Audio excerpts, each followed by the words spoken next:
Oi, pessoal, tudo bem? Estamos começando mais um episódio do Plantões que Marcam, uma iniciativa da Carry On, empresa de tecnologia que desenvolve soluções para a área da saúde. Nós temos um aplicativo para os profissionais da saúde buscarem vagas. No segundo semestre, vamos lançar novas funcionalidades, onde os profissionais, além de buscarem as vagas na plataforma, eles vão poder organizar demais compromissos do dia a dia. Então, eles vão poder agendar outros plantões em instituições que não estão no nosso ecossistema, colocar os valores, e aí eles vão ter a possibilidade de organizar não só os plantões, mas todos os valores que eles têm para receber e ter um panorama geral do dia a dia de trabalho. Além disso, temos outras soluções, como recursos do metaverso para criar experiências imersivas entre médico e paciente. E, em breve, vamos ter novas parcerias com contadores, advogados e uma série de profissionais para ajudarem na condução da carreira do profissional. Estou aqui hoje com o Felipe, nosso entrevistador. Tudo bem, Felipe? Tudo bem, Fê. Mais uma vez, mais um Plantões que Marcam, não é isso? Mais um Plantões que Marcam. Vamos lá, eu acho que a gente está ganhando um novo espaço, né, Fernanda? Com Cada certeza. Episódio, novos seguidores. Então eu vou me apresentar, tá? Para quem não me conhece, meu nome é Felipe, eu sou médico ginecologista e obstetra. Atualmente eu trabalho em São Paulo. Vou inaugurar agora em julho o Instituto Era, que vai ser a minha clínica em São Caetano do Sul. Além da clínica, eu também sou professor da Universidade 9 de Julho e agora coordenador médico. Mais uma coisa no seu dia a dia. Mais um. Que horas que você plus dorme? No meu currículo. Que horas que você dorme? Tá meio difícil, Fê, mas a gente tá tentando, né? Fê, o nosso podcast de hoje é um podcast bem interessante, principalmente para aquele profissional que está entrando no mercado, que está terminando a graduação. E quando a gente termina a graduação, a gente se depara com a residência médica. E para conseguir uma boa vaga, o que é que precisa? A gente precisa de um currículo nota máxima. E para ter esse currículo nota máxima, a gente convidou as idealizadoras do currículo nota máxima, gente. É isso aí. Um projeto muito legal que ajuda estudantes da área da saúde a conduzirem a sua carreira de maneira mais assertiva. Sim, com certeza. E a gente sabe que hoje o processo seletivo de residência médica, cada dia que passa, ele está mais disputado, porque a gente sabe que hoje o número de profissionais que estão entrando no mercado de trabalho é muito maior que antigamente e o número de vagas de residência não acompanhou esse número de profissionais que estão chegando no mercado. E isso deixa as provas de residência mais concorridas, né? E, de modo geral, o processo seletivo de residência médica que a gente vai discutir aqui hoje, ele tem dois momentos, sabe, Fê? O momento da prova escrita e o momento que o aluno ele apresenta o seu currículo para as bancas examinadoras e ele recebe uma nota desse currículo. E a gente convidou hoje duas futuras médicas que em 20 dias vão receber seu CRM, que tem um projeto muito legal que orienta esses alunos a atingirem a nota máxima no currículo e ser um facilitador para aprovação, tá bom? Vamos lá, meninas, a gente, como é de praxe, né, Fê? A gente sempre deixa os nossos convidados, as nossas convidadas se apresentarem, falar um pouquinho da vida de vocês e depois a gente vai falar um pouquinho do projeto, tá bom? Joyce, fala um pouquinho pra gente. Bom dia, meu nome é Joyce Ribeiro, eu tenho 27 anos e eu sou a idealizadora do currículo Nota Máxima. Eu estou no 12º período do curso de medicina do UniBH e eu fiz ao longo da minha graduação vários projetos, várias atividades e já posso falar como surgiu o projeto? Claro. Eu já vim começando a falar. Faz parte da sua apresentação. E durante a graduação, eu participei de vários projetos, ligas e etc. Eu sempre fui muito proativa em relação a isso. E eu sempre gostei muito da questão curricular. E isso se intensificou muito durante a pandemia. Eu acho que a pandemia foi ruim, mas foi boa ao mesmo tempo, que abriu mais leques, a gente teve mais tempo para pensar em certas coisas e etc. E aí eu pesquisei muito sobre isso e vi que muitas atividades que eu tinha feito ao longo da minha graduação eram atividades que não acrescentavam tanto na questão curricular. E eu já tinha organizado vários eventos, tanto presenciais quanto online. E nesse momento, foi o momento que eu falei assim, eu quero organizar na posição de presidente, porque eu nunca tinha feito essa organização tão afinco, de modo que eu não era a presidente. Então, eu resolvi criar uma jornada que falava sobre currículo e carreira médica, porque eu estou formando em 20 dias, como o Felipe disse, e foi no ano passado, em 2021, no meio do ano, eu falei assim, olha, por que não falar sobre isso? Porque hoje em dia eu tenho esse conhecimento, mas tem muita gente que não tem e que tem dificuldade, e que por eu estudar bastante sobre isso, muitas pessoas vinham, me perguntavam, tiravam dúvidas e etc. Aí, o currículo Nota Máxima, inicialmente, surgiu por causa de uma jornada. Foi a jornada de currículo e carreira médica. A gente realizou essa jornada em junho do ano passado. Julho? Não lembro. Foi no meio do ano. E eu convidei algumas pessoas da minha turma, abrir essas vagas para outras pessoas de outras faculdades ajudarem na organização, da divulgação. E como esse é um assunto que não é tão abordado durante a graduação, ele teve uma repercussão muito grande. Foi de muito sucesso. E aí, durante a própria realização do evento, várias pessoas me chamaram perguntando se eu não conseguia organizar o currículo delas, se eu não conseguia ajudá-las e etc. E aí surgiu a ideia de fazer o currículo Nota Máxima. E foi, assim, um sucesso. Eu não imaginava que cresceria tanto em tão pouco tempo. Ano passado foi uma correria, porque eu dei conta de tudo sozinha. Na verdade, a minha caloura que mora comigo, ela me ajudou muito nesse processo, porque não só montar o currículo, tem que ajudar os candidatos a corrigirem o certificado, fazer a marcação para alguns editais, como o PSU e Santa Casa. Então, foi uma correria. E aí, eu falei, olha, não vai ter como não vai ter como eu continuar dessa forma sozinha, porque a demanda tem aumentado muito. Aí eu chamei 2 amigas minhas, que é a Rafaela e a Bárbara, este ano, foi depois do carnaval, falei, vamos profissionalizar isso, vamos aumentar a nossa gama de atuação. E aí, então, a gente foi crescendo cada dia mais. Agora, a gente está fazendo o nosso segundo evento no Currículo Nota Máxima, que agora é um congresso nacional de currículo e carreira médicos. E a gente está com um evento de muito sucesso, que a gente conseguiu vários palestrantes que são referência na área, que são pessoas que trabalham fora do país, pessoas que têm seguidores mesmo, fiéis, que eu falo, que são pessoas que têm um lugar no espaço de fala. Então, a gente foi muito elogiado em relação a esse evento, vai ser na semana que vem. A gente está bem feliz com isso. Falei demais. E a Carion vai participar. Isso mesmo. Sim. Muito legal. E, Rafaela, fala um pouquinho de você agora também. Olá, pessoal. Meu nome é Rafaela Tognoli. Eu sou acadêmica ainda do 12º período do Centro Universitário de Belo Horizonte. Vou me formar em breve, em menos de 20 dias, estarei com meu CRM nas mãos. E também sou graduanda em Direito, estou no último ano também. E desde o início, assim, da minha vida acadêmica, eu sempre me preocupei com essa parte curricular. Eu entrei na faculdade de medicina um pouco mais velha, ainda jovem, mas um pouco mais velha do que muitas pessoas costumam entrar. Eu já tinha 22 anos, já fazia o curso de Direito e já tinha feito medicina em uma outra universidade, na Unifenas. E eu já tinha um pouco do know-how de currículo, porque eu tinha muitos amigos que também faziam medicina e estavam em períodos para frente. Então, antes mesmo de entrar na faculdade, e até quando eu estava na Unifenas, eu já sabia, né, que tinha prova de residência, que valia ponto, que as coisas no currículo eram pontuadas e que não era qualquer atividade que era pontuada.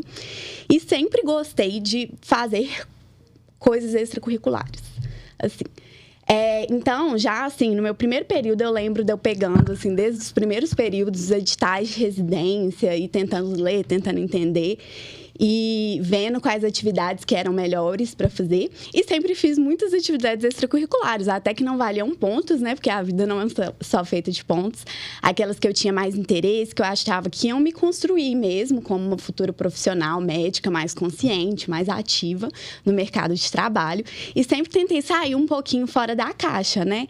Sempre busquei posições de liderança durante a faculdade e fazer essa interdisciplinariedade entre medicina e direito, que para mim estava muito ali no meu dia a dia, né?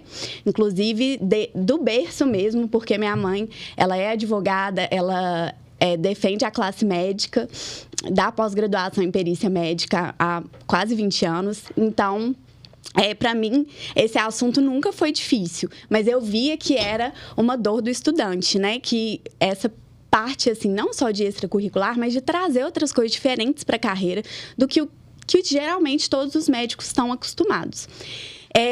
E assim também, durante a pandemia, em 2020, para ser mais precisa, no mês de maio, eu tive uma ideia de fazer um projeto voltado para medicina e direito, que é o MedJude, @MedJude no Instagram, meu baby. Eu vou seguir, com certeza. Sigam, meu baby. E enquanto acadêmica, a minha intenção era trazer, né, esses conteúdos de direito médico. Então, a gente fez vários eventos, fizemos escrita científica, sempre buscando a interdisciplinariedade, sabe? O enfoque, inicialmente, nem era residência médica, nem nada disso. Era mais trazer esse enfoque para o direito médico desde a faculdade. E ficou um projeto muito bacana. A gente foi fazendo cada vez mais projetos, fizemos projetos, ações sociais, projetos na comunidade, buscando levar o direito à saúde, né? A gente sabe que todos têm direito à saúde, mas nem sempre o cidadão consegue esse acesso. Então, a gente buscou levar a saúde para comunidades e escrevemos livros e estamos lá, 100% ativos. E agora que eu estou me formando, a intenção sempre foi essa, quando eu formasse, eu voltar o projeto para perícia médica. E já que a gente está aqui falando também de carreira médica, eu acho que é uma área super importante. E eu já trabalhava também muito com currículo, sempre montei currículo, desde antes de entrar na faculdade de medicina, eu já montava Lattes e Vitae. Vitae, montava currículo Vitae antes de entrar na faculdade de medicina.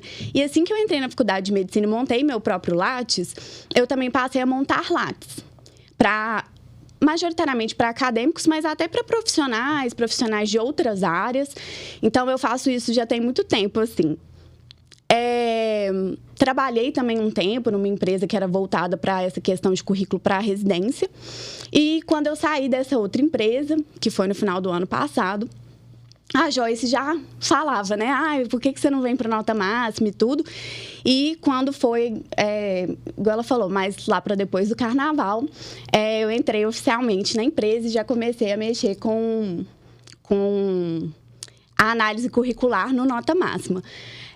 E aí, a gente já era muito parceira, né? Já tinha a gente trabalhou juntas no MedJude, porque eu tô no MedJude desde o início. A gente já sabia que dava certo a parceria. Eu falei, Rafa, por favor, me ajuda, não tô dando conta. E foi. E aí, a parceria desses dois projetos que andam em paralelo também, sabe? Apesar de serem tão diferentes, a gente consegue unir. Mas eu enxergo similaridade, porque a gente estava até conversando um pouco antes de começar o podcast, que às vezes o profissional, o estudante, né, ele forma muito preso ao plantão e aos cargos tradicionais. Então, quando você apresenta um novo mundo, como é a medicina forense, né? Então, você consegue abrir o leque dele para ele poder escolher, para ele descobrir que pode gostar de outras coisas e não só o dia a dia de plantões e tudo mais. Então, eu enxergo que está muito ligado à carreira, apresentar novas possibilidades. Vocês estavam falando da questão do direito. Eu sou advogada e estou empreendendo na área da saúde. Então, eu enxergo muita similaridade. E para além da carreira que envolva o direito e a medicina, existem outros postos de trabalho. Como que vocês enxergam o estudante hoje perante a essas oportunidades? Eles estão cientes de que existem? Vocês têm um trabalho para conversar com eles sobre isso e tudo mais? é um dos nossos enfoques para as próximas etapas, né, dos nossos projetos. Porque o que a gente vê é que todo mundo que está se formando, principalmente quem está antes, né, mas até quem já está mais orientado, já está no final, ou acabou de se formar, eles veem como uma opção de carreira, além da residência médica, né, que você vai buscar especializar. Mas para ganhar aquele primeiro salário, plantões, atender em posto de saúde e, geralmente, um posto de medicina do trabalho, né? Uma clínica de medicina do trabalho. Não sai muito disso. Um ou outro ainda dá um plantão diferente, por exemplo, em shows ou em um lugar diferente. Mas fica naquela zona ali do que é conhecido, do que todo mundo já faz há muito tempo. E a gente fala nos nossos perfis, por exemplo, sobre a perícia médica, sobre outras oportunidades também. A gente sempre tenta trazer profissionais outra área de atuação também, Isso, né, meninas? E acaba que nessa gama que a Rafaela falou, fica complicado porque, inicialmente, você não vai poder montar o seu horário. Por exemplo, se eu ficar por conta só de plantão. Os médicos que já são mais antigos, eles têm preferência para escolher os horários e etc. Então, um recém-formado vai sobrar para ele o quê? Sábado, domingo, feriado, noturno. Então, a gente quer trazer essa opção para as pessoas que muita gente não sabe em relação à perícia, sobre as outras áreas de atuação, para elas verem que dá sim para trabalhar, ganhar bem e fazer seu horário mesmo recém-formado. E ter qualidade de vida, né? Que eu acho que é o mais importante. O médico acha que o médico não pode ter qualidade de vida. E não é assim, né? Para cuidar dos outros, antes a gente tem que cuidar da gente. Com certeza. E eu acho que tem uma questão também da formação médica em si. Eu acho que o médico, ao longo dos 6 anos de graduação, ele é treinado para assistência, sabe? Mas ele não é treinado para um cargo de gestão, não é treinado para uma questão de empreendedorismo, que a gente sabe que eu acho que esse é o crucial, a virada de chave. E existe uma tendência, uma pequena tendência da gente ficar na zona de conforto, sabe? Sim. Por falta de conhecimento mesmo, por não saber dessas outras oportunidades, igual vocês estão oferecendo, né, na plataforma de vocês, esse conhecimento. O médico, Fê, ele não sabe disso. Então, às vezes, ele fica naquele arroz e feijão, que é o plantãozinho dele, e muitas vezes os anos vão passando, sabe? E quando vai ver, o profissional, ele perdeu um grande tempo na sua carreira e não alcançou grandes cargos, não deu grandes passos. Eu acho que é isso. Eu acho que a formação médica, ela também deve perpassar sobre esse conhecimento financeiro, sobre essas outras gamas de oportunidades que o profissional ele deveria ter acesso. E a gente já discutiu isso, né, Fê? Hoje, os grandes cargos de gestão, eles não são ocupados por médicos, sabe? Os grandes cargos de gestão em saúde. Então, isso é uma coisa que gera um conflito. A gente já discutiu isso em outros podcasts, mas é uma coisa que a gente tem que trabalhar isso, a gente tem que falar na graduação, acho que isso tem que fazer parte da grade curricular dos alunos. O que não faz, né? E o que não faz, sabe? Então, isso faz com que o profissional tenha que buscar fora. E eu acho que a plataforma de vocês, ela traz um pouco disso. E isso é muito legal, tá?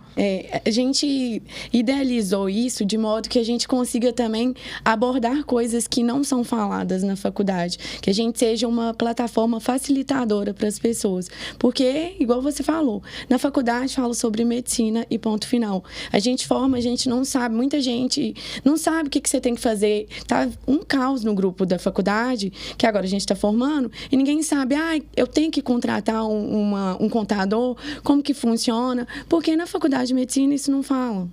E eu acho uma coisa, quando vocês falam de direito, assim, a Fernanda é advogada, você também, o profissional médico, ele não sabe dos seus direitos. Então, por exemplo, a gente não sabe nem qual regime trabalhista a gente entra, sabe? Qual tipo de imposto que a gente tem que pagar e o que a gente precisa. E muitas vezes a gente pena muito para poder se enquadrar no perfil e ter conhecimento para seguir com a nossa carreira.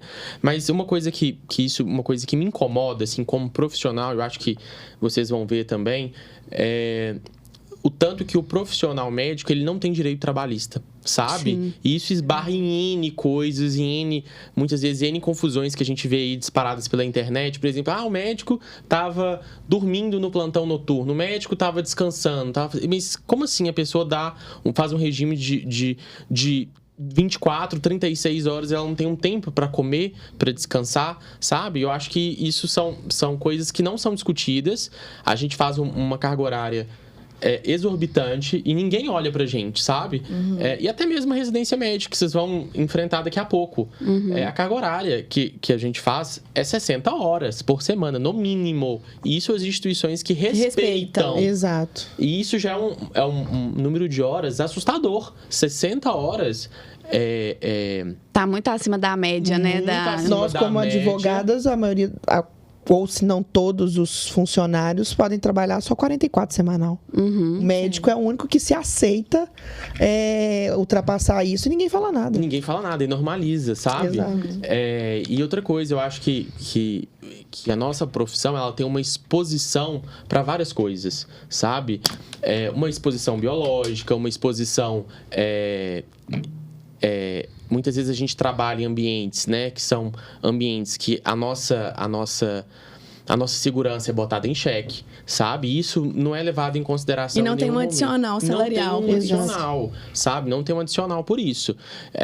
Então, eu acho que é uma coisa que nós, como médicos, a gente deve se unir e deve bater de frente. E quando a gente encontra plataformas que esclarecem isso pra gente, né? Isso, eu acho que talvez gera um empoderamento, gera um conhecimento e faça com que daqui a um tempo a gente consiga mudar essa realidade. Que isso é uma coisa que eu acho, pessoalmente, que a gente tem que mudar. E a gente tem que se unir pra isso, sabe? Me diz uma coisa, meninas. Como vocês trabalham muito com o foco do planejamento curricular para a residência, como vocês enxergam o cenário hoje de vagas para residência, assim? Tá bom? Precisa melhorar?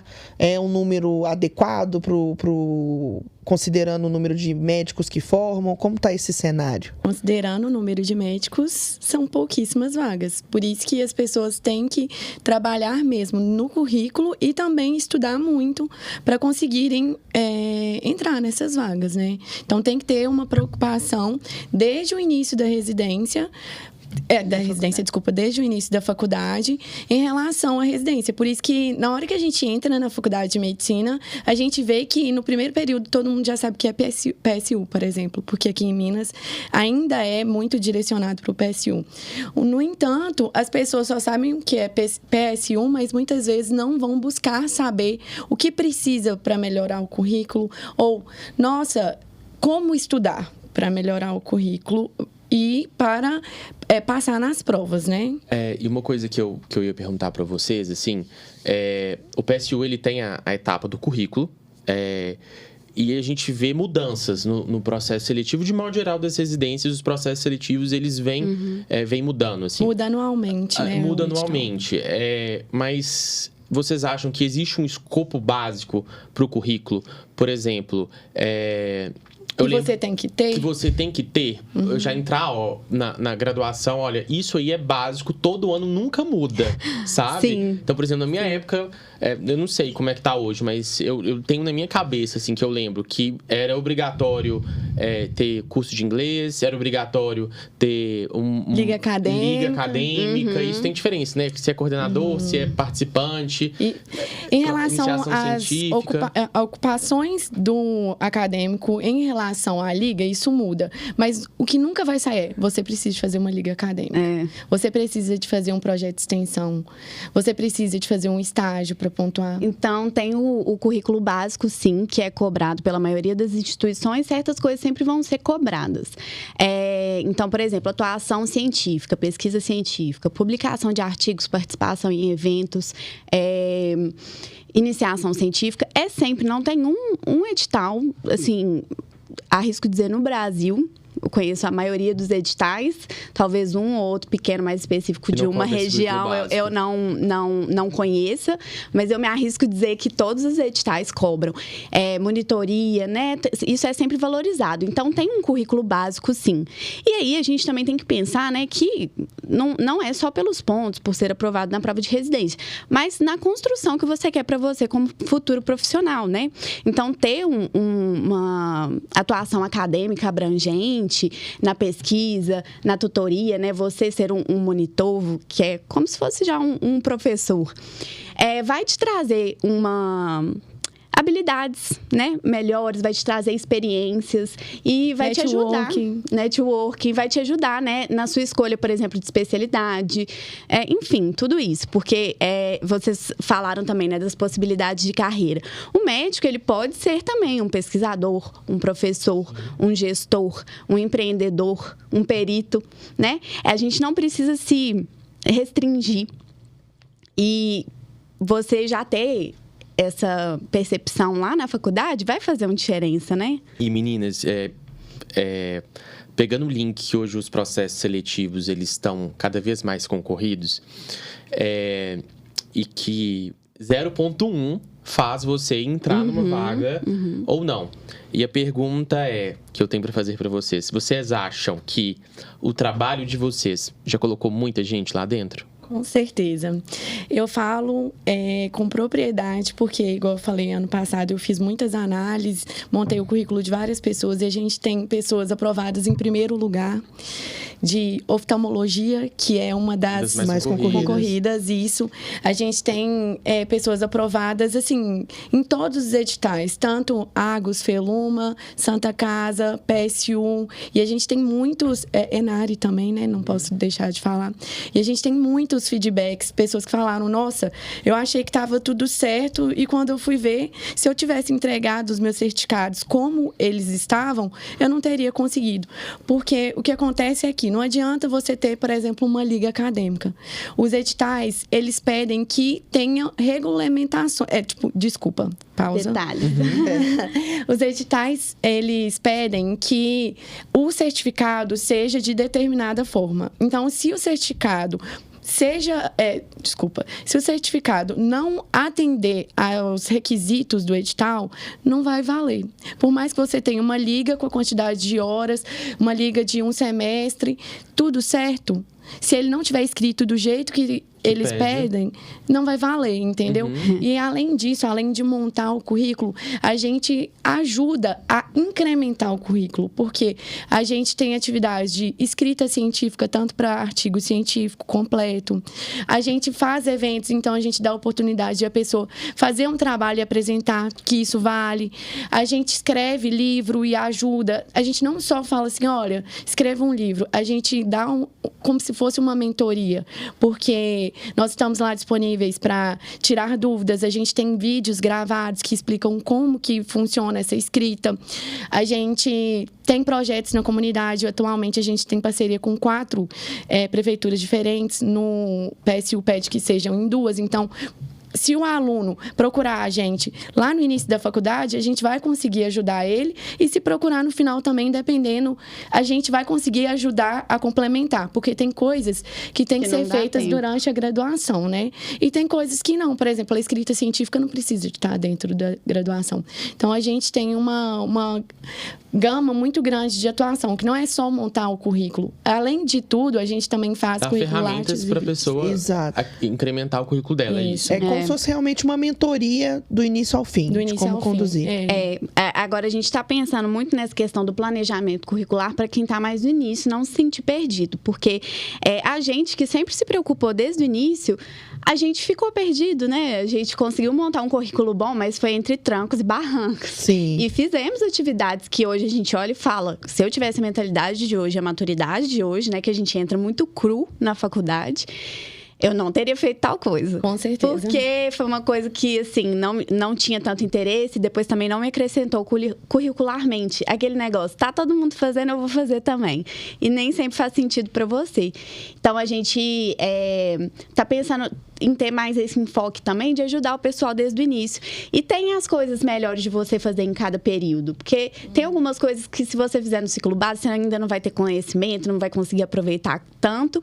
E tem outras coisas que também, se deixar para a última hora, você podia ter feito lá no início, você vai, sei lá, tá no internato fazendo um monte de coisa, ao invés de estudar, né? Que é o importante. Nessa fase, os estudos são mais importantes. Para a prova, importa muito o quanto você estuda, e para ser um bom médico também, né? Com certeza. E tudo que a gente está falando aqui é para entrar na residência. Mas e o processo de escolha de qual residência? Você acha que vocês, né? Existe um passo a passo a ser feito na faculdade para fazer uma escolha mais assertiva? Fala assim, olha, eu acho que eu tenho aptidão para essa residência, eu vou fazer isso.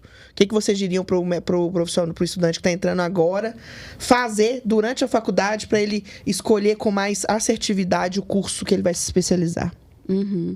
Eu acho que essa escolha da especialidade, ela é um processo muito diferente para cada um. Individual, Tem algumas pessoas que já sabem desde o início, ou pelo menos têm uma noção do que elas gostam, o que elas querem fazer, e ao longo da universidade elas só vão confirmando, que foi o meu caso, por exemplo.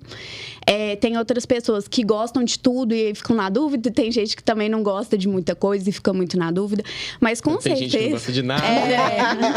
Mas com certeza, você ter uma vida acadêmica ativa ao longo da faculdade, se dedicar para as disciplinas, lógico, da medicina, estudar com afinco, exercer a prática, que vai variar também de faculdade para faculdade, quando que você vai ter as partes práticas, mas você exercer a prática também de uma forma dedicada, né?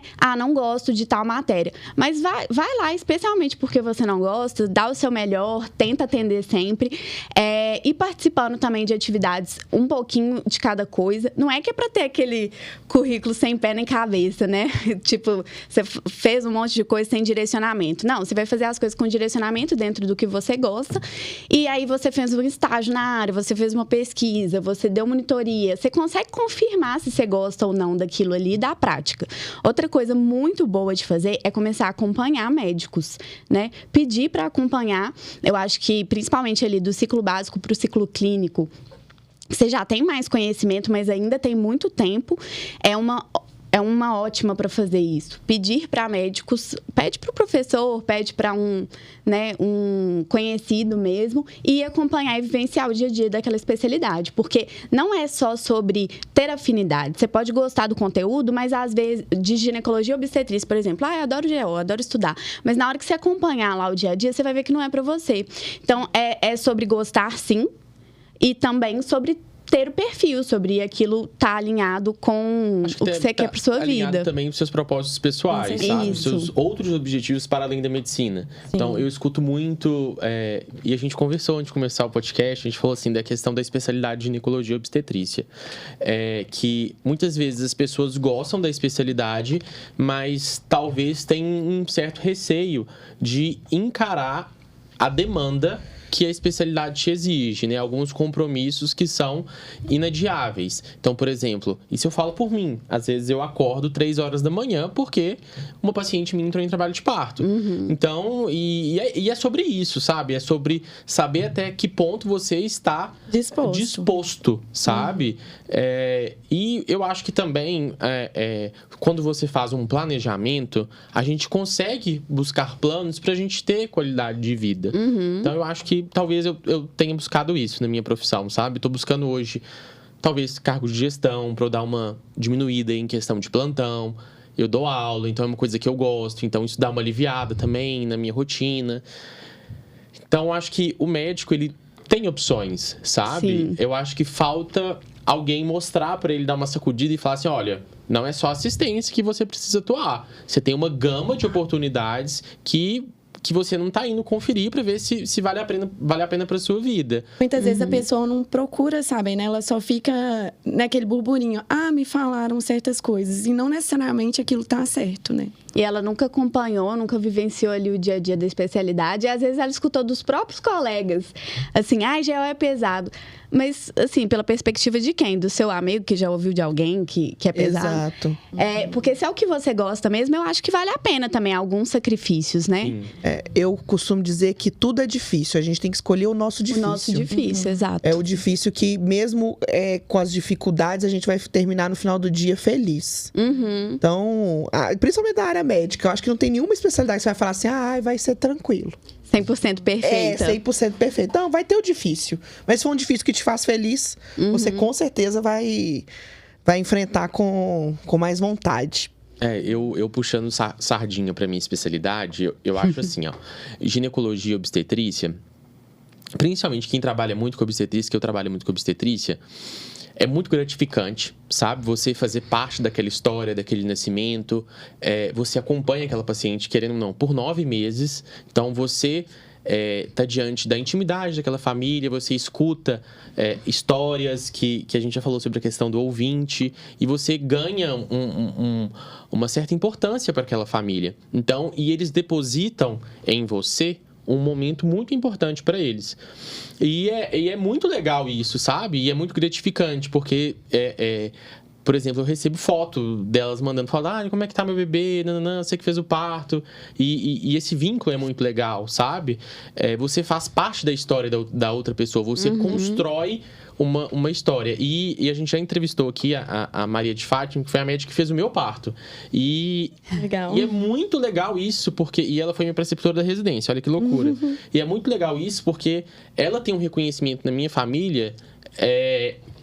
totalmente diferente, sabe?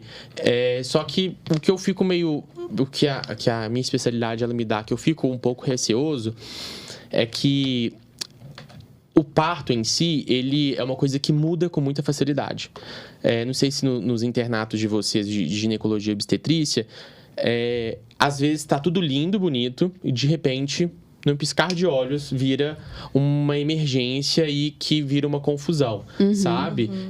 E quando a gente fala em emergência e desfechos desfavoráveis em obstetrícia, não é uma coisa fácil de lidar, sabe? Então, o profissional ele tem que ter um psicológico muito bem formulado, muito bem trabalhado, porque a gente está esperando a vida, sabe? Então, a gente não espera um desfecho ruim naquele contexto. E a gente fala de nascimento, a gente fala de uma nova vida, a gente fala de uma mulher jovem, sabe? Então, aí, quando a pessoa vai escolher obstetrícia em si, tem que passar pela cabeça dela que existe essa dificuldade. Mas, por um outro lado, eu acho uma especialidade muito gratificante. Eu acho que tem um campo enorme para você, para além da obstetrícia, para além simplesmente da ginecologia. Eu acho que é uma especialidade que carece de bons profissionais, de medicina baseada em evidência. E eu acho que é um campo extremamente fértil, sabe? Então, para você que quer... pensando... Tentou te convencer. Tá vendo? Isso aí. Eu acho que é um bom campo, tá? De verdade. E meninas, vocês estão organizando um evento agora, onde vão chamar vários palestrantes e pessoas referência nesse segmento de carreira e condução curricular. O que motivou vocês a fazerem esse projeto, a colocarem ele, darem vida para ele? A questão de as pessoas falarem, nossa, mas e agora? Formei e agora? Inclusive, vários candidatos nossos que chamaram a gente para montar um currículo falaram assim, nossa, eu vou prestar a prova de residência e eu não sei ainda o que eu quero. Tem várias pessoas que perguntam pra gente e que querem esse auxílio, sabe? E aí a gente já fala muito sobre essa questão curricular, por que não a gente unir com a questão da carreira? E aí, muitas vezes, a pessoa não tem noção, também da mesma forma que a gente falou do currículo, da vasta gama de especialidades que a medicina oferece, porque tem muitas especialidades que ninguém nem sabe, né? Aí esse evento do Congresso de Currículo e Carreira, ele não está tanto focado nas especialidades em si, mas sim nas áreas de atuação, né? Que possibilitam o médico, eu acho que foi o que a gente já comentou aqui. De pesquisa, de... perícia, enfim. Eu acho que eu também, pelo que eu vi do evento, ele mostra para o médico ferramentas para ele alavancar a própria carreira dele. Isso. Medicina fora do país também. Essa palestra foi uma que me chamou muita atenção, assim, porque a gente tende a achar que não tem como, né? Você formou aqui, você só consegue se executar, você tem que ficar aqui. Mas existe um caminho fora do país também, caso você queira, né?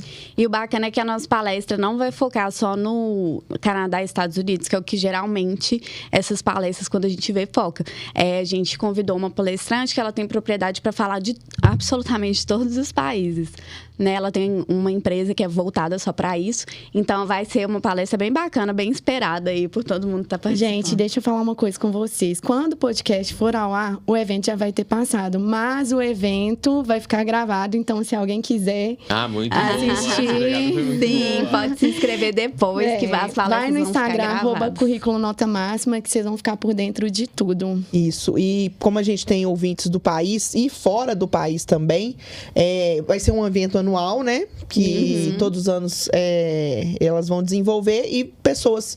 Vai ter a parte híbrida e a parte presencial. Então, mesmo que você esteja longe, você vai conseguir participar o ano que vem. Sim. E o Felipe estava falando, você falou da questão da saúde mental, na sua especialidade, mas eu acho que ela vai para todas as áreas, inclusive na parte acadêmica. Como vocês lidam muito com os anseios dos estudantes e tudo mais, como que vocês estão percebendo a saúde mental deles e o preparo para encarar, eu acho que o baque, o choque de realidade quando for pro mercado mesmo, trabalhar em si? Nossa, boa pergunta, Fernanda, muito boa. Essa aí você arrasou. Conta, a gente na Carion vê como é que o pessoal tá saindo da faculdade assustado. A gente tem propriedade para falar isso porque nós estamos passando por isso agora. E, assim, um monte de amigas nossas falam, ai, meu Deus, eu quero formar, mas que medo. Porque a gente precisa de entender que não é um processo fácil, com certeza, mas que é uma coisa que a gente vai ter que passar por isso. Então, por isso que a gente tem que pensar bastante no que a gente vai atuar, como que a gente quer a nossa vida, se a gente quer determinadas coisas para a vida em geral, não só além da medicina, né? A gente tem que pensar muito nisso, na qualidade de vida. Eu quero casar e ter filhos, então eu vou ter que escolher uma residência que ela me permita ficar mais em casa. Não, o meu foco é a medicina, então eu posso escolher uma residência que ela demande mais de mim. É um momento de muita incerteza, né? Assim, eu acho que durante todo o curso de medicina é muito comum você ver os acadêmicos sofrendo de transtorno de ansiedade, às vezes até mesmo depressão, transtorno do pânico. Eu mesma, durante a graduação, antes mesmo de entrar na faculdade, já na época do cursinho, que já é muito pesarosa, assim, né? Essa preparação para ser aprovada em medicina, desenvolvi transtorno de ansiedade generalizada e demorei muito a ter um olhar de autoconhecimento mesmo, assim, para essa situação e buscar ajuda de verdade, né? Buscar psicoterapia, etc. Que agora tá ficando uma coisa que a gente fala mais, mas era muito tabu antes. E aí, principalmente nesse fim, assim, outro processo seletivo grande, outro concurso que é a prova de residência, muita gente não sabe o que quer fazer, não tem certeza de como se direcionar, vem tudo isso de novo, né? Então, a gente tá vendo nossos colegas no entorno, muitos muito ansiosos, desanimados até, assim, né? Não é aquela coisa, eu vou formar, tô animada. Não, muita gente tá com medo, sem saber o que vai exatamente fazer, sem direcionamento. E aí é muito importante você ter um guia mesmo nisso aí para te ajudar e para saber que tá tudo bem, que a gente não tem que saber tudo sempre e te dar oportunidades mais leves também de carreira, né? Com certeza. E falando dessa questão do médico ser testado o tempo todo, né? Testado para entrar, testado para sair. Testado pela sociedade. Pela sociedade, né? A gente vê muito isso. Vocês acham que falta um olhar nas instituições de ensino de modo geral para a saúde mental dos estudantes? Com certeza. Sim. A gente até vê que eles estão tentando agora, né? Até porque, igual eu falei, o assunto está sendo cada vez mais discutido. Então, eles estão tentando focar mais em saúde mental, em fazer um formato de ensino, assim, mais dinâmico, mais leve. Muitos oferecem, né? Mas, no final das contas, é sempre muita cobrança, né? Não só a autocobrança do próprio estudante, mas a instituição cobra muito Acho que também. talvez o perfil do estudante, estudante de medicina, é um estudante que ele se cobra mais mesmo. Sim. Sabe? Eu lembro que eu me cobrava muito. Até pela responsabilidade sociedade, que você vai encarar pela frente. Mas eu percebo, não sei nem se a gente vai ser cancelado, vai ter que cortar essa parte.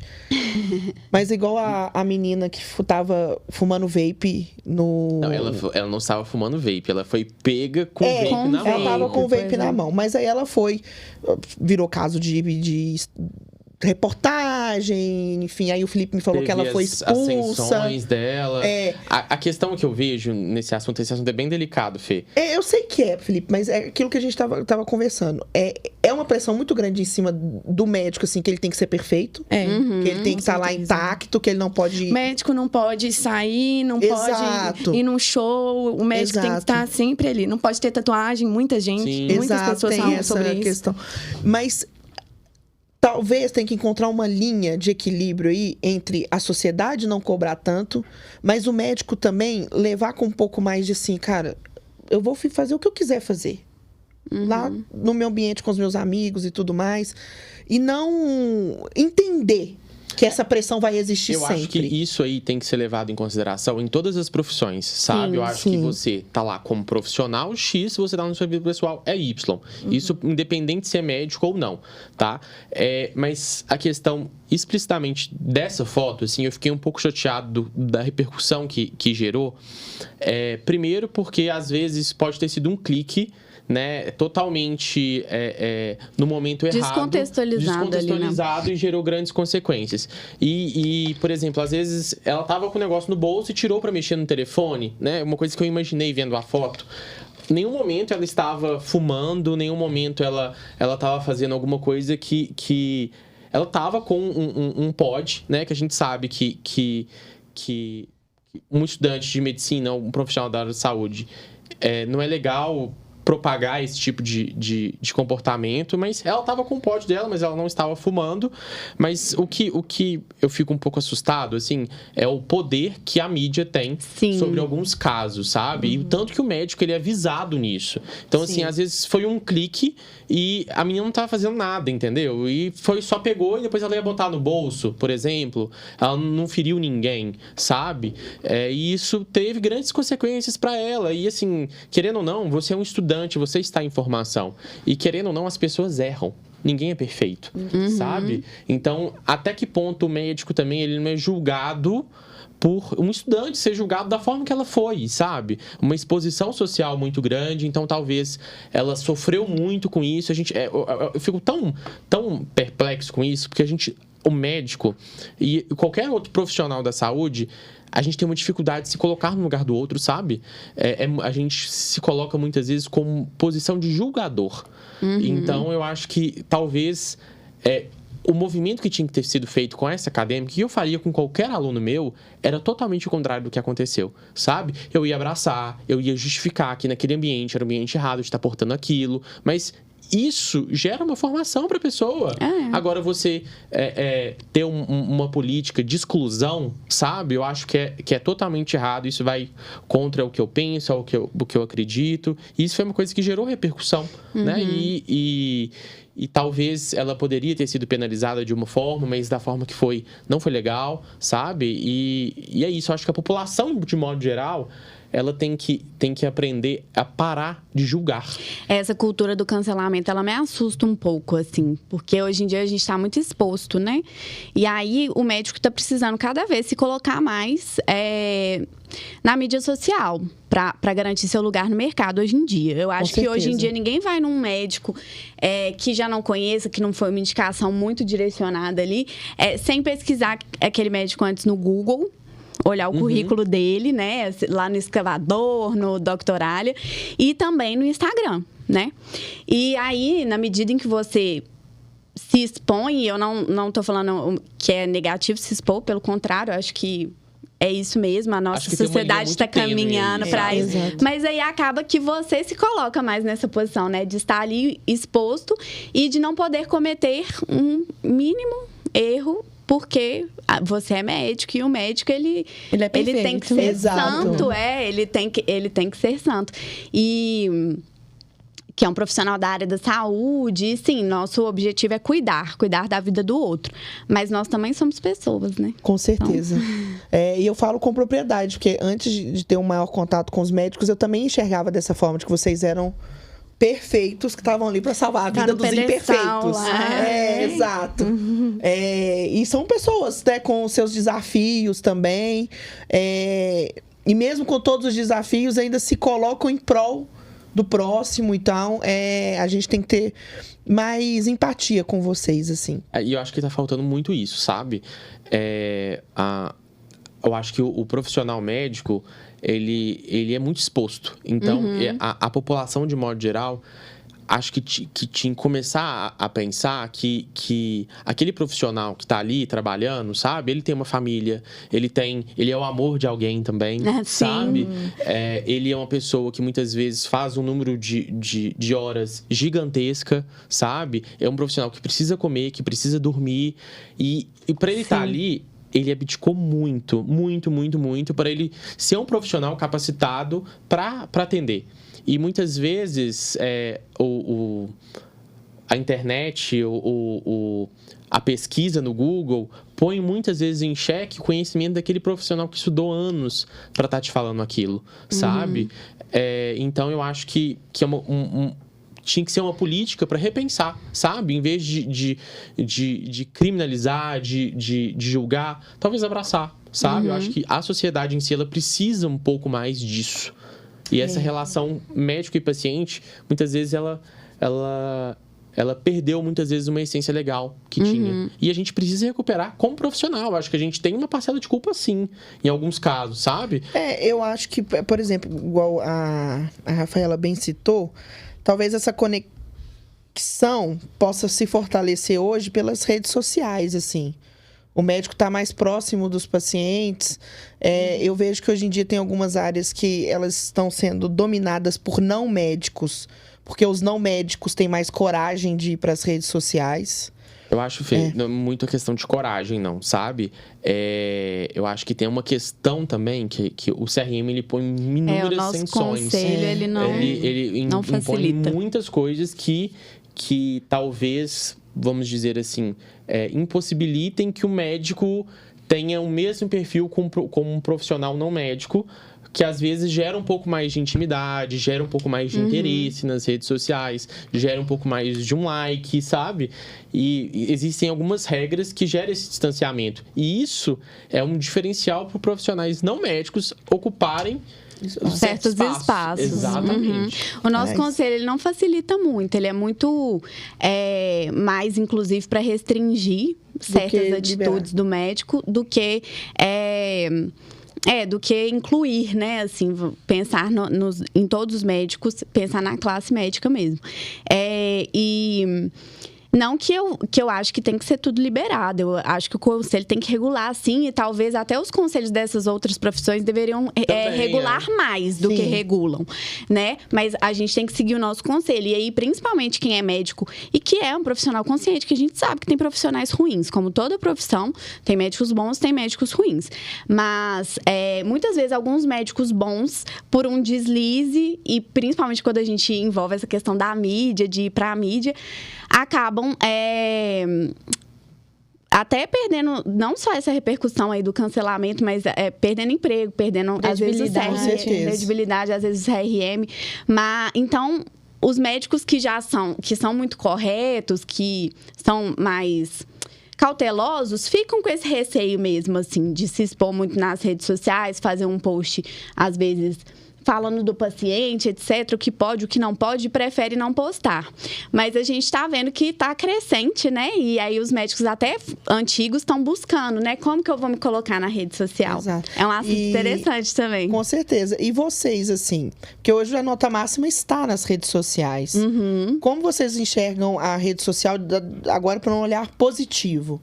Para vocês crescerem e alcançarem novos públicos? A gente acha que, assim, a rede social, ela é imprescindível para a gente conseguir ajudar mais pessoas, né?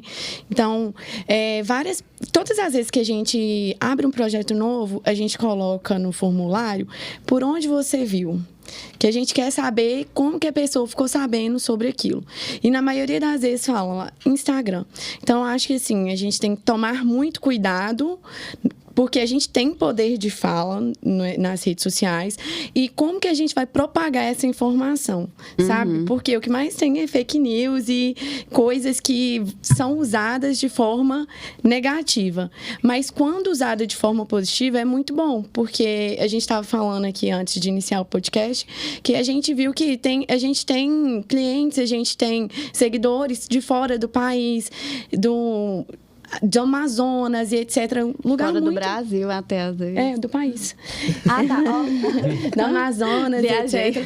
E que a gente tá a gente pode ajudar essas pessoas, porque a gente também dá muitas informações gratuitas.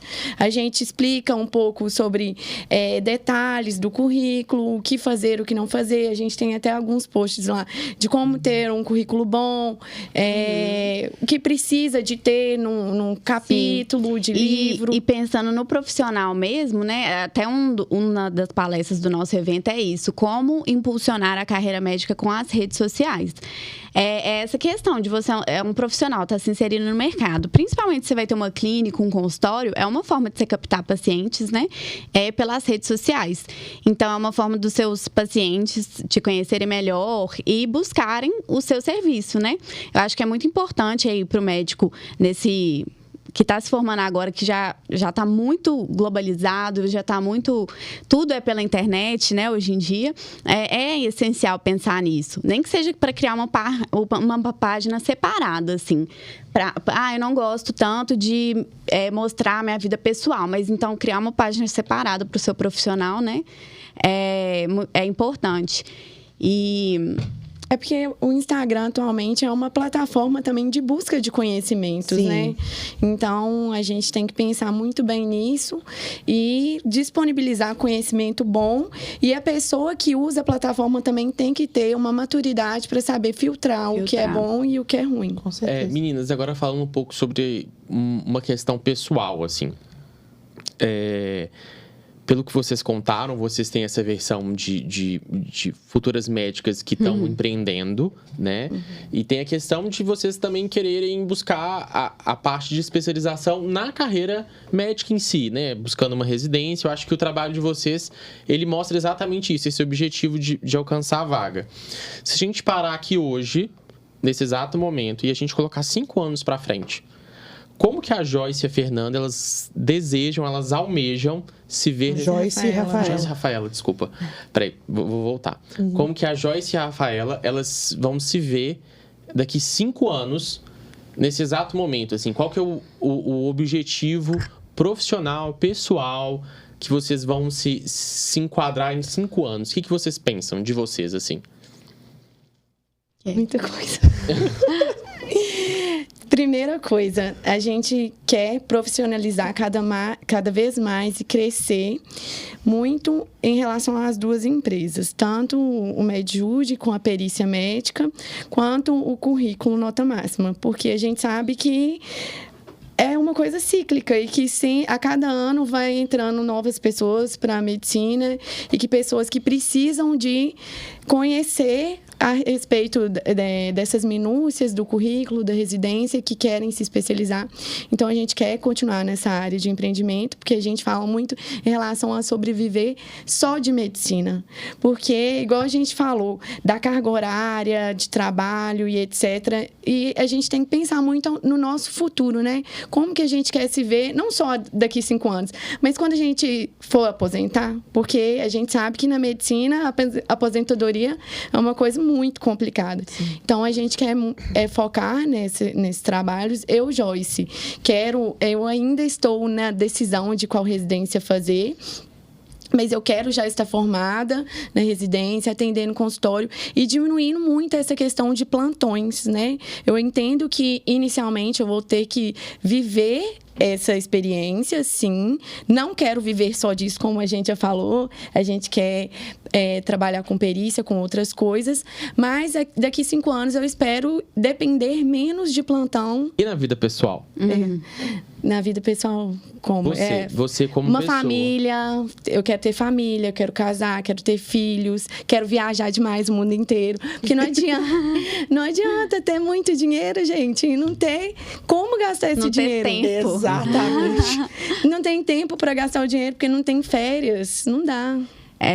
A gente tem que pensar muito em relação a isso, aos nossos desejos pessoais também. Com certeza. E o que a gente falou também na hora de decidir a residência, o que eu estou muito em dúvida é sobre isso. Porque eu não quero viver da medicina. Eu quero que a medicina me possibilite ter uma qualidade de vida e quero ajudar as pessoas. Então, eu quero ter uma escolha assertiva de modo que eu ame a especialidade e que a especialidade seja uma forma que me dê possibilidade de ter uma vida pessoal. Eu que vou sempre te dar uma sonhei. resposta. A resposta é ginecologia. No meu caso, assim, eu já tô bem certa do que eu quero fazer. Eu gosto da área cirúrgica desde antes de entrar na faculdade. Sempre gostei, só fui confirmando, né?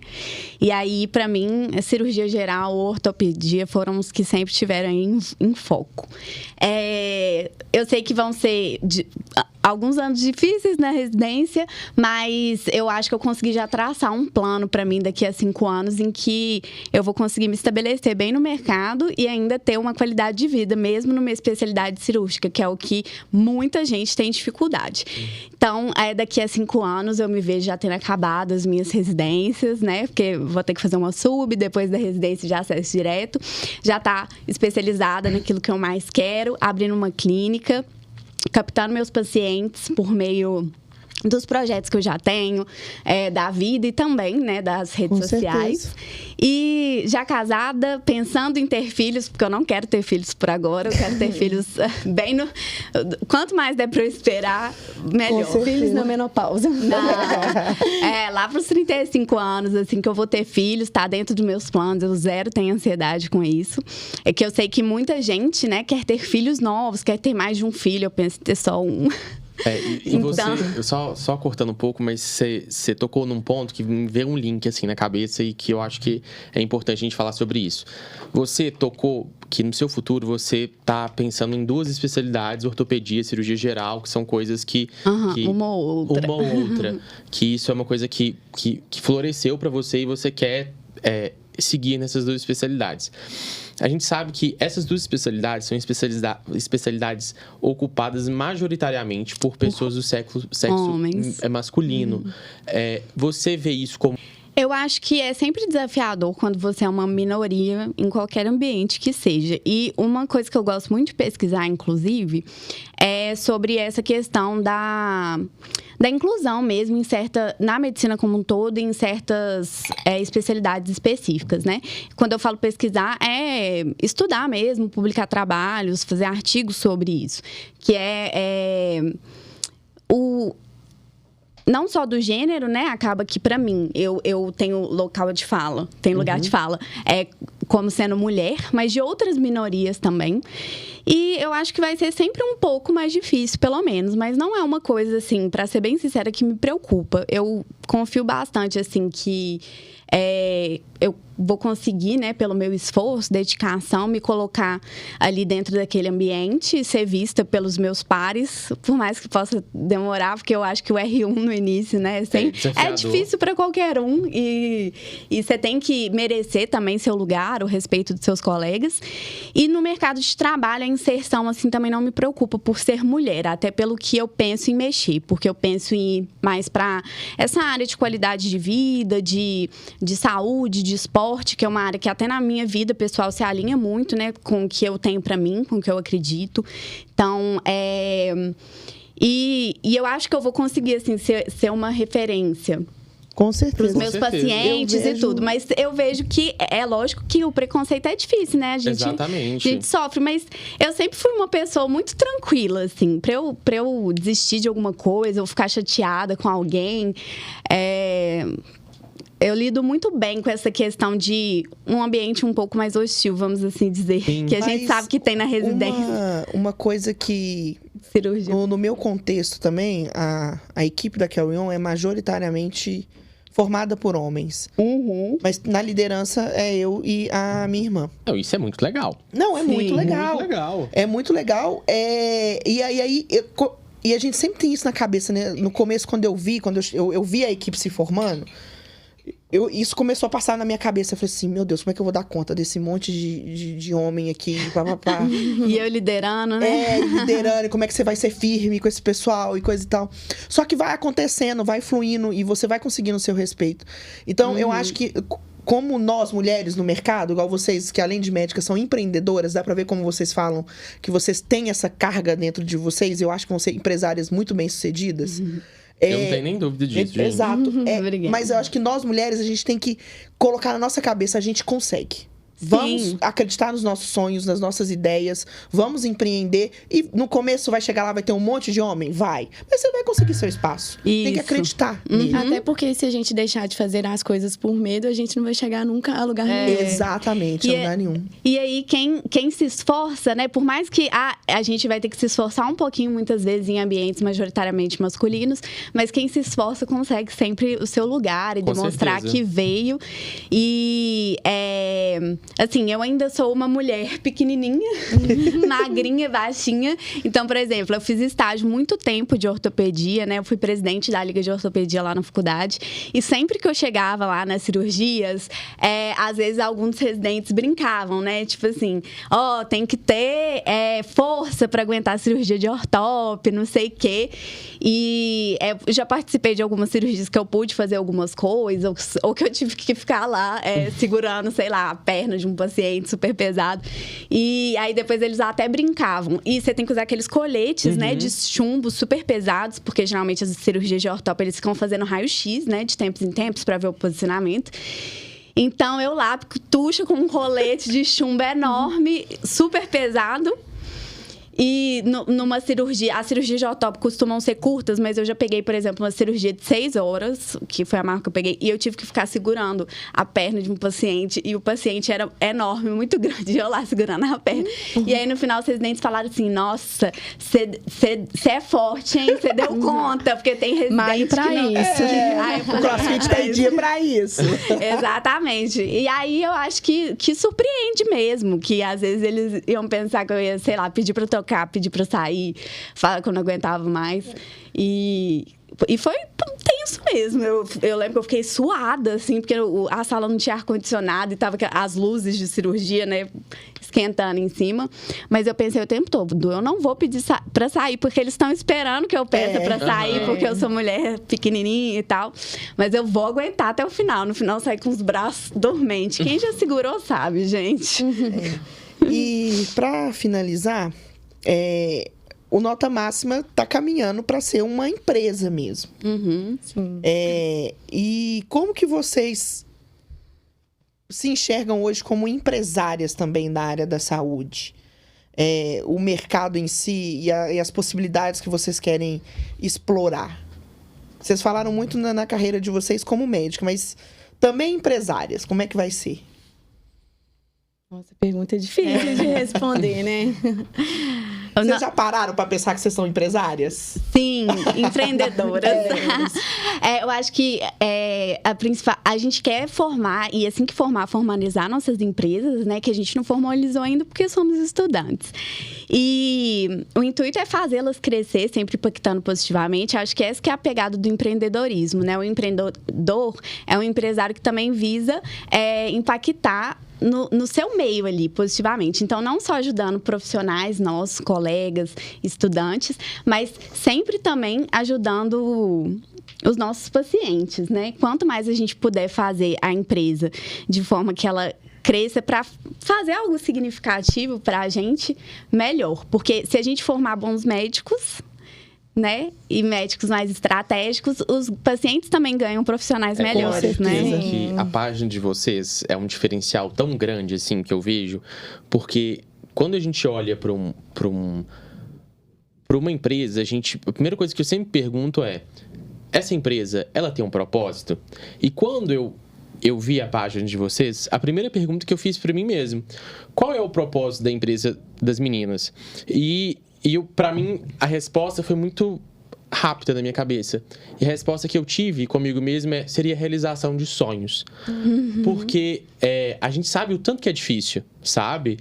E vocês são médicas que estão com o propósito de ajudar outros médicos. Então, pessoas que ajudam pares, sabe? Eu acho isso muito lindo. E a gente sabe que a vaga de residência médica, ela é um sonho para muita gente. Então, vocês constrói um alicerce para que esse aluno ele atinja o sonho dele, que ele conquiste a instituição que ele almeja. Então, eu acho muito lindo a página de vocês. Quando eu vi, eu fiquei extremamente encantado com o trabalho. Obrigada. E como médico, eu acho que vocês têm um futuro brilhante. Acho que só de conversar um pouco com vocês, eu vejo que vocês têm um diferencial Com certeza. Surreal, assim. E... Soft skills. Conversando com vocês, eu vejo que vocês estão muito bem preparadas, assim, para além da medicina. E isso é muito legal. Obrigada. E eu fico feliz, porque eu vejo em vocês um propósito, sabe? E é um propósito muito legal, um propósito admirável. E eu, como médico, como professor, como uma pessoa que já passou por esse processo de seleção, eu fico muito feliz, sabe? De me deparar com colegas de profissão com a mesma visão que vocês têm hoje. E isso dá um certo acalento, assim, na gente, Com sabe? certeza que... Acho que é isso, sabe? O caminho é esse. Obrigada. Que bacana, que lindo. Obrigada. E como o Nota Máxima, você falou uma coisa que me pegou muito, que é ter mentoria, eu acho, ter mentores. E vocês estão sendo mentoras para muitos alunos que precisam. A gente que está aqui no final da cadeia, né, de esperar vocês formarem para entrarem no mercado de trabalho, a gente percebe tanto que é necessário. Então, que o projeto alcance o maior número de estudantes e recém-formados possível, para que a gente consiga, no final, entregar uma boa medicina para todos. Muito Amém. obrigada. Eu acho muito importante a gente trabalhar com amor também, né? Não ser um robô, porque a gente preza muito por ter um contato muito direto com os nossos clientes, que a gente chama até de candidatos. Alunos. Então, eu sempre falo, gente, eu posso mandar um áudio para vocês? E aí, muitas vezes, a pessoa, nossa, mas será que eu vou conseguir? E a gente dá esse apoio também emocional.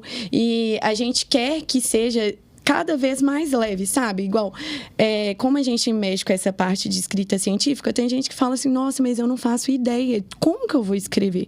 E a gente sempre ampara as pessoas e fala, olha, não preocupa, a gente vai ajudá-los, a gente vai corrigir, a gente está aqui para facilitar, ser uma plataforma facilitadora mesmo. Não é só visando a questão financeira, é porque a gente já passou muito perrengue no início da faculdade e a gente quer estar lá para ajudar as pessoas, para fazer com que as pessoas consigam traçar os objetivos delas, realizarem os sonhos da forma menos penosa possível, né? Só fazer uma última pergunta.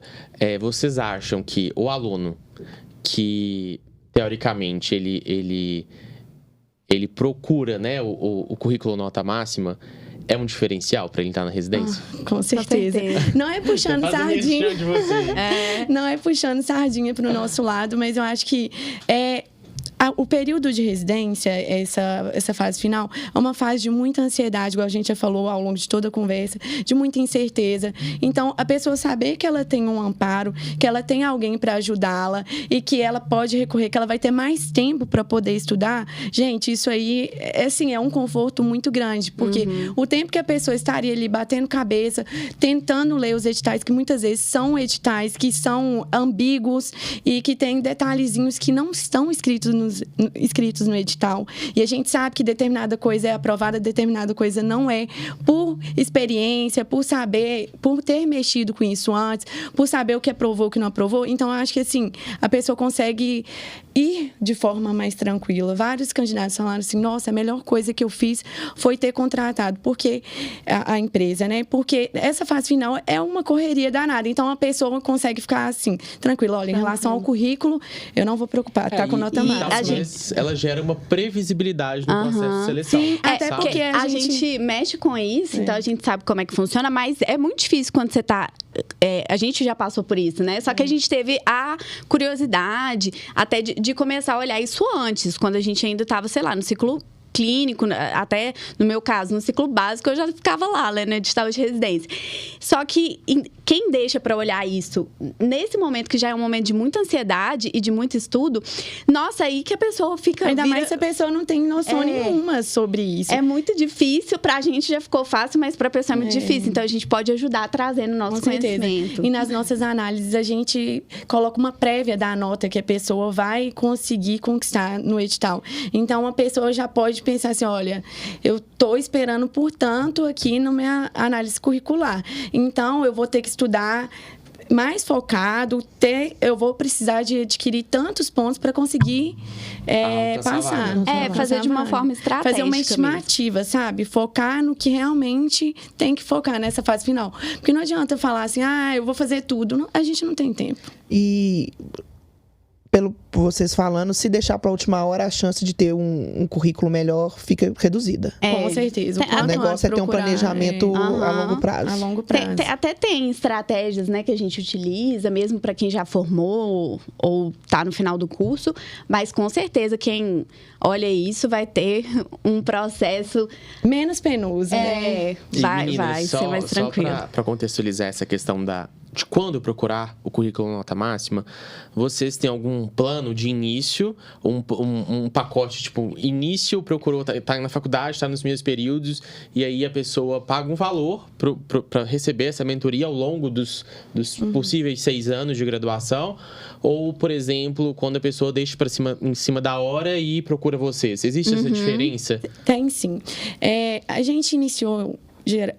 no início, na verdade, a gente fez de forma que era só uma análise curricular pura e simples, que a pessoa procurava a gente quando ela estava se formando. Aí a gente teve muita demanda e como a gente foi ampliando a nossa gama de atuações, a gente agora tem muitas atividades que pontuam mesmo no currículo. Muitas pessoas procuraram a gente, olha, eu estou no primeiro período, segundo período, quarto período, e eu já quero começar a planejar agora para evitar de deixar isso em cima da hora. Então, a gente está abrindo agora um planejamento curricular UltraFest, que é um documento que a gente explica direitinho o que tem que ser feito em cada edital e quando fazer isso. E a gente está disponível também para tirar dúvidas, tanto no Instagram, a gente tem um WhatsApp que a gente responde sempre, todos os dias, inclusive muitas vezes eu respondo até à noite, fora do horário comercial, porque eu entendo o desespero das pessoas. E vamos supor, a pessoa que vai fazer a prova de residência em 2023. A gente iniciou um trabalho que é a análise curricular UltraFest no início do ano, que é uma análise mais simples, uma análise mais rápida, a pessoa manda todos os certificados dela. A gente analisa esses certificados, vê o que tem que corrigir nesses certificados e quais atividades que ela tem tempo ainda de fazer antes de se formar. Igual a gente já falou, tem atividades que têm que ser feitas antes de formar no curso, tem atividades que podem ser feitas depois. Então, quem procurar a gente mais no início do ano, se ela for prestar o edital de residência no final do ano, ela vai conseguir complementar mais o currículo dela. Aí, em torno de julho, agosto, a gente abre a análise completa, que nessa análise a gente faz um documento detalhado, faz a análise de todos os certificados, explica como que vai ter que corrigir, etc. E direciona para as atividades que ainda dá tempo, mas serão menos atividades, né? Porque o tempo está mais corrido. E nela a gente monta o documento prontinho, do jeito que ela vai fazer o upload na plataforma do edital de residência. Se precisar de fazer marcação, faz a marcação. Então, a completa a gente já... Assim, deixa tudo literalmente mastigadinho do jeito que a pessoa tem que fazer. E aí a UltraFest, ela dá um norte para a pessoa que é mais... Ela quer um serviço um pouco mais barato, mas quer uma orientação mais básica, esse serviço é o ideal. E um dos nossos... Aí no planejamento curricular que a gente está fazendo agora, inicialmente a gente vai fazer esse documento, vão ter algumas aulas gravadas também para explicar quem não conhece nada das atividades curriculares, mas o nosso intuito é, cada vez mais, na medida que a gente conseguir dar esse suporte prolongado. Então, a gente está pensando, sim, em oferecer modalidades, né? Que a gente vai conseguir acompanhar um aluno, que ele vai renovar, por exemplo, esse acompanhamento com a gente. E vem novidade por aí, porque a gente não vai ficar só nisso, né? O nosso enfoque vai ser em currículo e carreira de uma forma global e a gente vai trazer uma plataforma em breve que vão ter muitas coisas boas por aí. E o nosso intuito é sempre cobrar um valor justo também, porque o que a gente vê aí na medicina são valores exorbitantes, geralmente, né? Se é de médico, é caro. E aí a gente tenta fazer nossos valores assim. E a gente valoriza o nosso cliente. A gente valoriza nossos clientes. Da análise UltraFest e a completa. Quem fez a UltraFest tem um descontão na completa, porque ele já iniciou esse processo antes, então nada mais justo do que ele ter esse desconto. E assim, fazendo um merchan aqui, porque meu primo tá formando e eu acompanho muito ele nos processos de residência. E no final do ano tenho que ele vai realmente prestar e ele vai ter nota máxima no currículo, Porque por causa do ele como eu com as meninas. Ele fez, ele é nosso cliente número 1, faz tudo com a gente. Muito bom. Isso é legal, porque é um relato que eu tenho próximo, é que realmente fez toda a diferença. E eu lembro que o currículo dele não era nota máxima, e agora virou nota máxima. Graças Meninas, a vocês. eu queria agradecer a gente que agradece. Vocês. Eu acho que foi uma troca de experiências, assim, muito enriquecedora. Mais uma vez, parabenizar vocês pelo propósito, pela empresa que vocês têm. E eu acho que mais pra frente a Carry-On vai ter parcerias aí. Com certeza. Temos muito interesse, inclusive. Eu acho que são projetos que eles se linkam muito em vários contextos. No final, o nosso propósito acaba sendo o mesmo, assim, é melhorar a qualidade dos profissionais que estão entrando no mercado. Então, acho que vai dar muito jogo mesmo. Essa Fernanda é esperta, ela vai assim. Mas quando elas falaram, quando você falou que o seu propósito era que o melhor médico para atender os pacientes, no final é isso, que os melhores médicos se candidatem às nossas vagas e possam também ter a oportunidade de serem escolhidos. Sim. Que a gente está crescendo, instituições de renome estão entrando no nosso ecossistema, e é óbvio que essas instituições vão optar pelos melhores profissionais. Isso. Então, a parceria com vocês acho que vai nos ajudar nesse ponto de chegar, assim como vocês têm muitas soft skills, novos profissionais com boas soft skills para conseguirem essas vagas. E o aplicativo de mútuo, vocês, eu acho que ele não só direciona a conseguir, né, plantões e outras vagas de empresa, assim que você se forma, mas também a ter segurança, porque é uma coisa que o médico não tem muitas vezes quando ele está trabalhando é segurança. Ele não sabe se ele vai receber, ele não sabe se ele vai ter estrutura naquele plantão, ele vai pro plantão muitas vezes às cegas, entre aspas. É lógico sem saber como funciona aquele serviço, né? É lógico que quem é mais experiente procura se informar antes de ir para aquele plantão. Mas assim, eu acho que mesmo quem é muito cauteloso, às vezes acaba caindo numas furadas, né? Essa fala sua é muito assertiva, porque quando a gente falou de propósito, sabe? Quando a gente olha para uma empresa, a primeira coisa que eu bato, eu falo assim, qual que é o propósito? E quando a Carry-On, ela surgiu, eu fiz essa mesma pergunta, qual é o propósito? E essa fala sua é exatamente o propósito que eu vejo na Fernanda como empreendedora da Carry-On, sabe? É trazer segurança pro profissional, pro médico e uma certa garantia, porque isso era uma demanda que eu tive problema e que vários médicos têm, segurança de pagamento, qualidade de trabalho, facilidade para encontrar, né? Organização de agenda. Não, eu tenho muito orgulho de dizer que até hoje nenhum plantão publicado na nossa plataforma deu problema, assim, do pagamento, eu já deu tudo estou certinho. inscrita na plataforma. Eu também, já me inscrevi, gente, estou ansiosa para começar a usá-la. Maravilhoso. Então vamos lá. Obrigado. Muito obrigada.